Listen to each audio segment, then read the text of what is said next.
似乎唔可以直接由個答案度加加埋埋揾到我要揾嘅嘢啦。咁今次呢，可能就真係寫一次啦。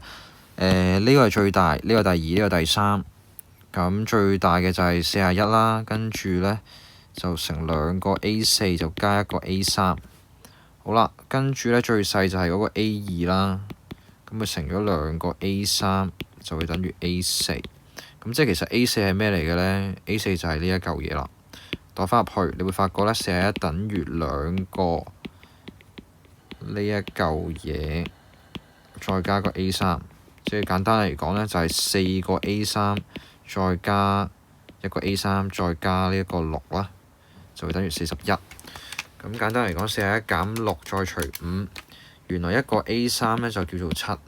好啦，當我有 A2叫做3嘅時候，A3就叫做7，咁 A4係啦，就會叫做咩啊？就係2乘7加3就計到17啦。